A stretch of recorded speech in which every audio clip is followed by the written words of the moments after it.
Le fixateur externe AOASIF est un système universel qui comporte plusieurs modules. Le montage modulaire standard sur mâchoire de connexion des tiges, tube to tube. Le fixateur hybride annulaire. Et le fixateur sans broche.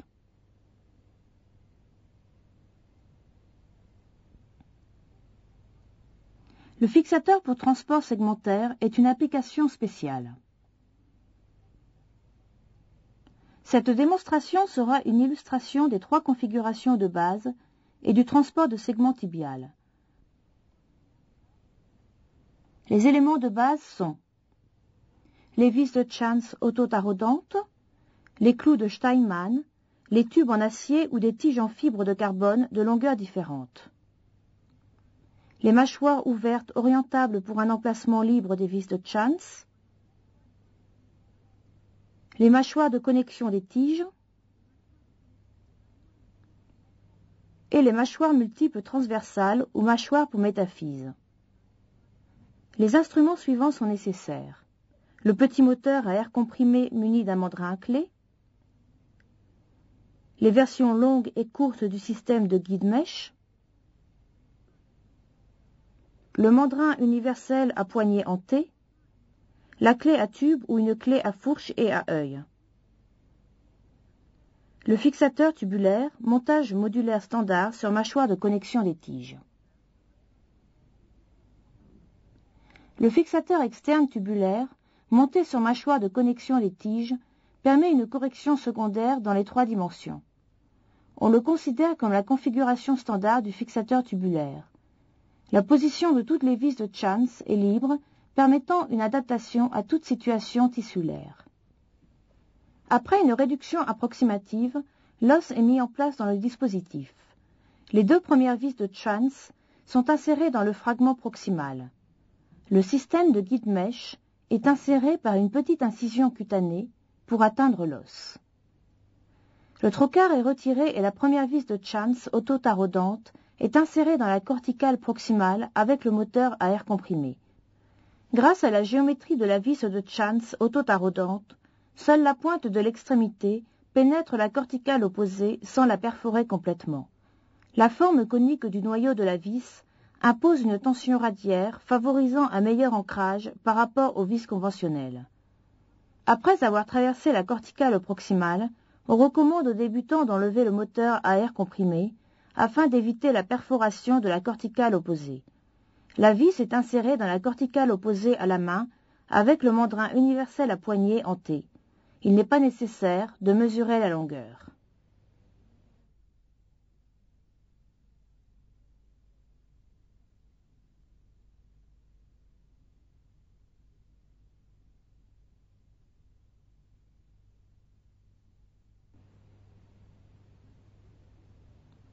L'insertion des vis de Chance distales se fait de la même manière.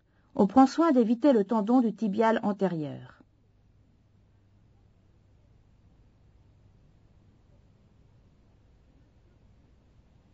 Deux mâchoires ouvertes orientables sont montées sur une tige courte. La mâchoire se déplace sur la tige comme l'ancienne mâchoire orientable. Le principal avantage de la mâchoire orientable est que l'on peut la monter sur le côté, par exemple si l'on veut renforcer un cadre déjà monté. L'ensemble est fixé aux vis de Chance dans le fragment proximal. De même pour le fragment distal, quelle que soit la position de la tige.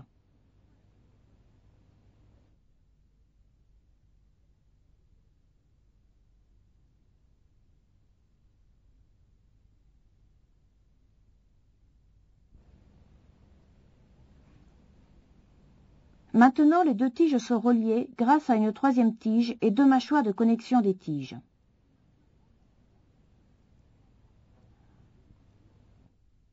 On peut effectuer toute correction nécessaire, se servant de tiges comme de poignées.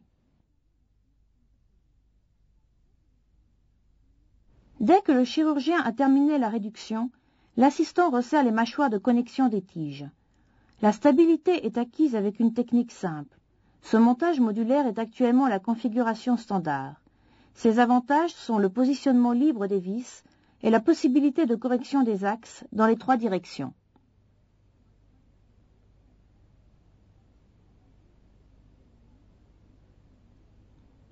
Montage dynamique avec des mâchoires de connexion des tiges. Une tige supplémentaire est montée parallèle à un des fragments.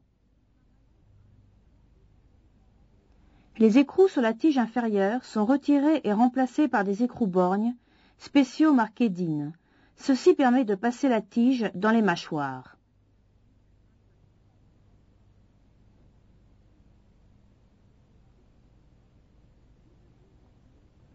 Les déplacements contrôlés d'1 ou de 2 mm sont possibles le long de l'axe longitudinal pour mieux ajuster les fragments. Pour un déplacement plus grand, il faut que les vis de Chance soient parallèles dans au moins un des fragments. Cela permet aussi la correction rotatoire.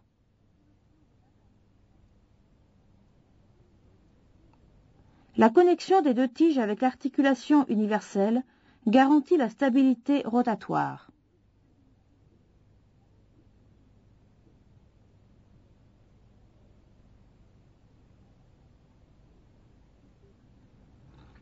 L'écrou inférieur est resserré.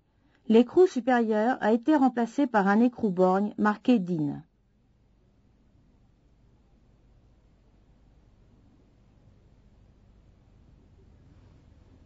Ceci permet le déplacement axial tout en maintenant la stabilité rotatoire.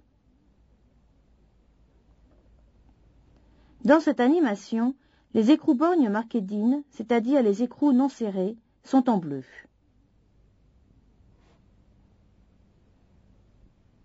Le fixateur hybride annulaire.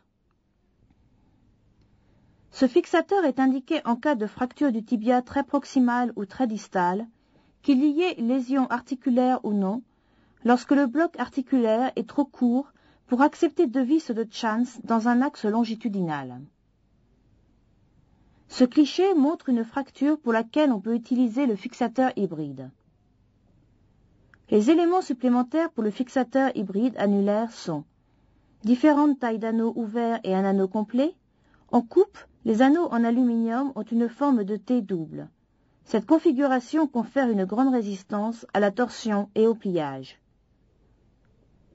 Des mâchoires ouvertes orientables, des mâchoires broches vis-anneaux pour fixer des broches de Kirchner ou des vis de Chance à l'anneau.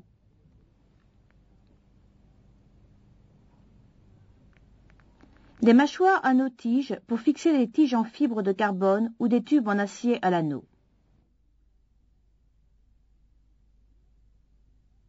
Des broches de Kirchner avec pointe à 2 facettes et des broches réductrices à 2 facettes avec olive. L'olive permet d'appliquer une force de compression interfragmentaire et augmente la stabilité des fractures comminutives. Des instruments supplémentaires sont nécessaires. La douille protectrice amovible pour broche de Kirchner et la douille protectrice amovible pour vis de Chance. Après avoir mis en place des broches de Kirchner ou des vis de Chance, on peut retirer la douille protectrice amovible sur le côté. On peut tondre les broches de Kirchner selon les besoins.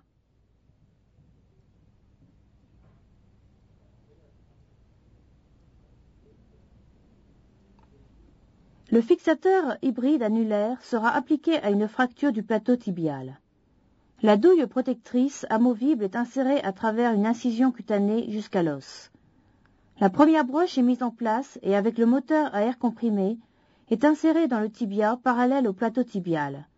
Dès que la broche a franchi la corticale opposée, on retire le moteur à air comprimé et on fait sortir la broche à travers les tissus mous à la main.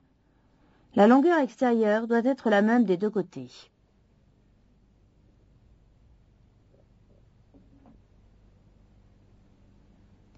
La broche réductrice avec olive sert à la compression interfragmentaire. La douille protectrice amovible est retirée et la broche est avancée jusqu'à ce que l'olive touche l'os. Une mâchoire orientable, broche vis-anneau, est installée sur le bout de la broche. Après avoir relâché l'écrou de verrouillage, la mâchoire est attachée à l'anneau. De même pour l'autre bout de la broche.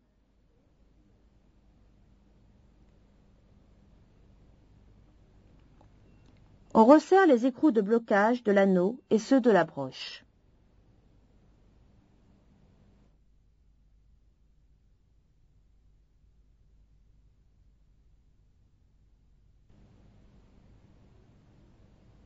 On peut insérer d'autres broches à travers la mâchoire.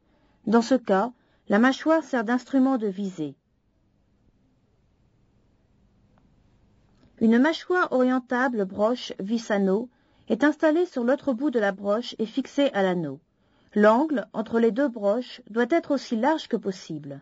La deuxième broche doit être la plus distale.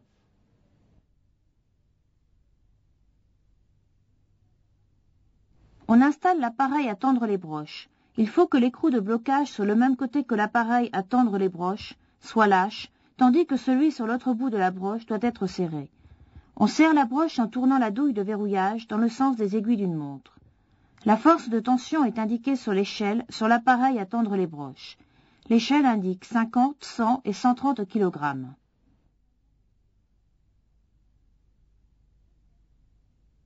Dès que la tension souhaitée est atteinte, on resserre l'écrou de blocage de la broche.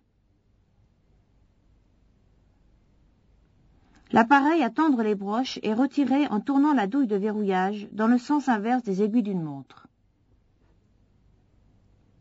Ces étapes sont répétées pour tendre les autres broches.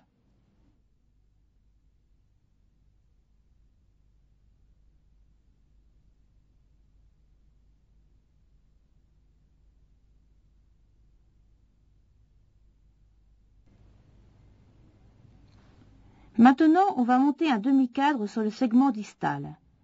La rigidité est d'autant plus grande que la tige est près de l'os. L'écrou de verrouillage est retiré de la mâchoire tige-anneau. On avance la mâchoire sur la tige et on fait pénétrer la partie filetée dans le trou le plus proche de l'anneau. De nouveau, on met l'écrou de blocage anneau et on le resserre.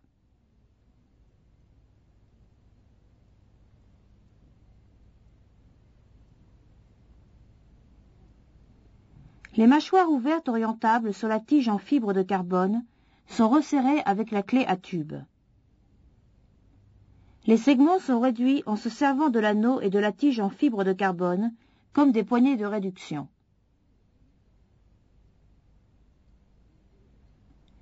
Les écrous de la mâchoire tige-anneau sont ensuite serrés afin de stabiliser les deux fragments.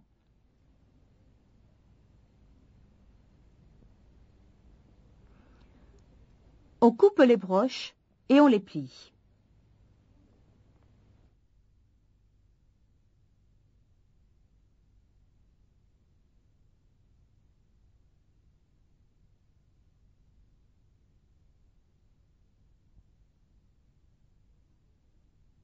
Des embouts de protection blancs sont mis en place sur le bout des broches. Pour une plus grande stabilité, on peut construire une configuration en delta en ajoutant une deuxième tige. La tige est stabilisée à la partie médiane de l'anneau grâce à une deuxième mâchoire tige-anneau et fixée à la vis de Chance distale avec une mâchoire ouverte orientable. Un autre montage où les extrémités distales des tiges sont fixées par des mâchoires de connexion des tiges est possible. La stabilité du cadre standard est aussi augmentée si on insère une vis de Chance dans le fragment proximal. Selon la fracture, on peut insérer une vis de Chance auto-taraudante de 5 mm à travers la grande ouverture de la mâchoire pour broche.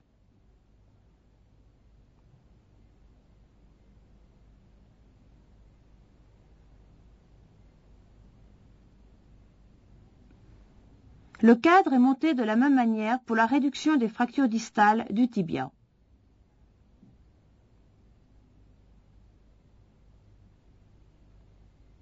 Le fixateur sans broche. Le fixateur sans broche est conçu pour les fractures tibiales avec dégâts tissulaires importants pour lesquels on peut prévoir un enclouage centromédulaire. L'enclouage reste possible après application du fixateur. Le fixateur sans broche ne pénètre pas la cavité médulaire. Il est conçu comme un appareil de stabilisation temporaire qui ne supporte pas une mise en charge. La traction des membres inférieurs est une autre indication pour le fixateur sans broche.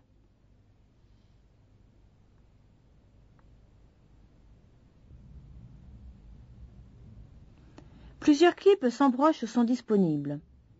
Le petit clip, le clip asymétrique et le grand clip.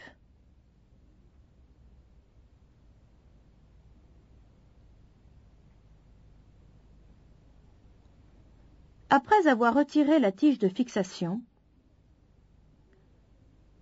on pose la poignée sur le clip et on resserre l'écrou molleté. En cas de difficulté à ouvrir et à fermer le clip, il faut relâcher l'écrou de la charnière sur l'autre côté de la poignée. Les pointes du petit clip sont mises dans le plan frontal de la partie distale du tibia.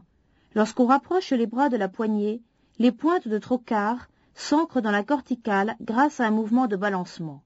En cas d'os cortical dense, il faut balancer le clip 5 à 8 fois.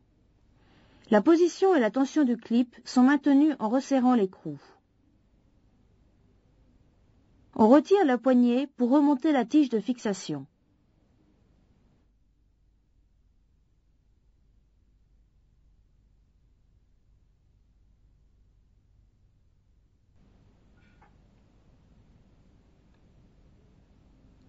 Les clips asymétriques sont conçus pour les applications au niveau du tiers moyen du tibia. Un des bras du clip est courbé, muni d'une pointe fourchue, et l'autre bras est droit, muni d'une pointe simple. La position du clip est montrée sur cette coupe au niveau du tiers moyen du tibia. Le bras courbé est mis en place au niveau de la crête tibiale et le bras droit prend une position postérieure à travers une incision cutanée interne.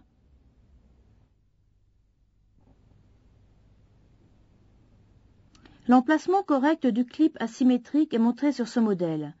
Il ne faut pas ancrer la pointe fourchue avec des mouvements de balancement, comme cela est recommandé pour les petits et grands clips.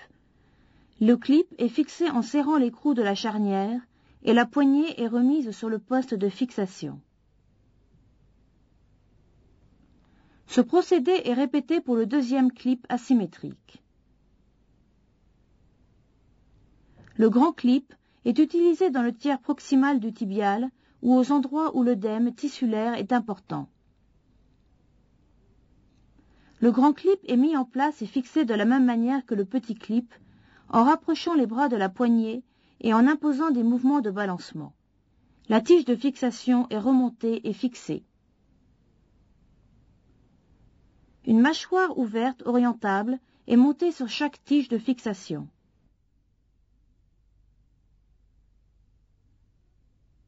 Les mâchoires sont reliées à une tige en fibre de carbone de 11 mm. L'alignement des tiges de fixation permet la liaison de tous les clips sans broche sur une même tige. Le système sans broche est stabilisé en resserrant tous les clips et mâchoires. En faisant une ostéotomie entre les deux clips du milieu, on peut démontrer une deuxième réduction.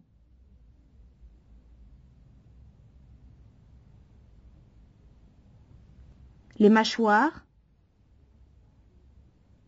et les tiges de fixation des deux clips proximaux sont relâchés. Maintenant, on peut manœuvrer le fragment proximal dans les 3 dimensions.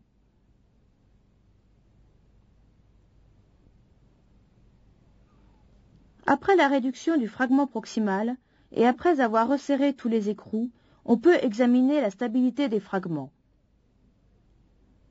On va illustrer l'emplacement correct des clips sur ce modèle tissulaire. Le clip asymétrique, appliqué dans la partie moyenne du tibia, est mis en place à travers 2 incisions, l'une sur la face externe de la crête tibiale et l'autre sur le bord postéro-interne du tibia. D'abord, le bras droit du clip est inséré en avant jusqu'au long fléchisseur des orteils sur le bord postéro-interne. Le bras courbé est ensuite mis en place sur la crête tibiale.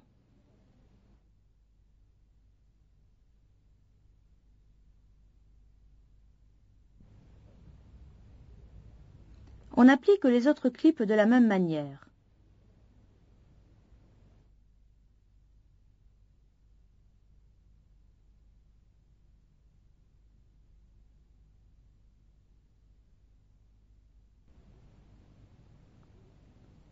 Les clips sans broche sont reliés par une tige.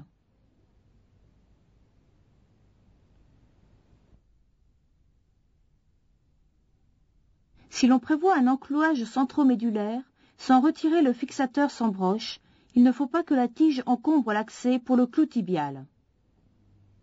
Le fixateur externe pour transport de segments. Enfin, nous allons présenter une application spéciale du fixateur tubulaire. Le transport de segments est une modification de la configuration à 2 tubes. En plus d'une tige longue, il nous faut une tige filetée sur laquelle on monte 3 tubes courts. Les tiges sont maintenues en place grâce aux écrous hexagonaux et un écrou de transport. Le montage est le même que pour le fixateur à 2 tubes. Les 2 vis à chance auto-taraudantes les plus éloignées sont insérées d'abord. La tige filetée portant 5 mâchoires ouvertes orientables et une mâchoire transversale sont reliées par 2 vis de chance. Une tige portant le même nombre de mâchoires est ensuite montée sur les vis de chance. Une première vis de chance proximale est insérée à travers les 2 mâchoires transversales jusqu'à l'extrémité supérieure du tibia. Les écrous des mâchoires transversales sont resserrés.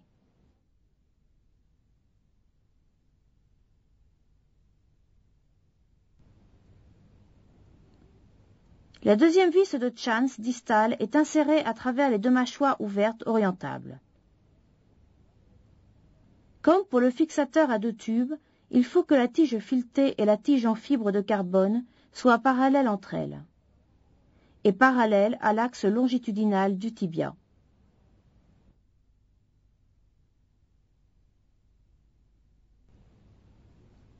La troisième vis de chance proximale est ensuite insérée et les écrous sont serrés.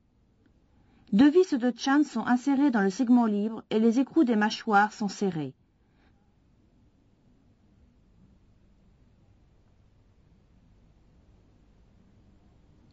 Un segment de 5 cm environ, marqué ici par un rectangle bleu, est resséqué, ce qui crée un défaut.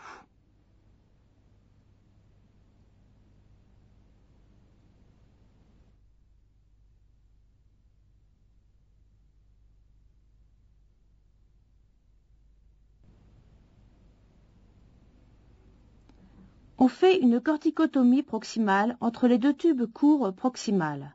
Sur le modèle, on va faire une ostéotomie avec une scie oscillante.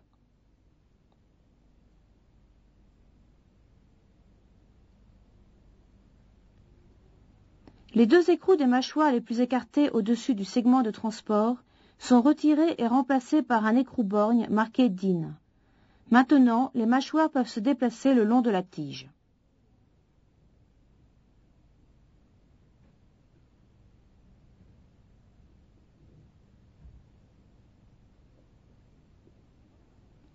En relâchant l'écrou distal au-dessus du segment de transport, on peut avancer celui-ci le long de l'axe longitudinal vers la zone défectueuse.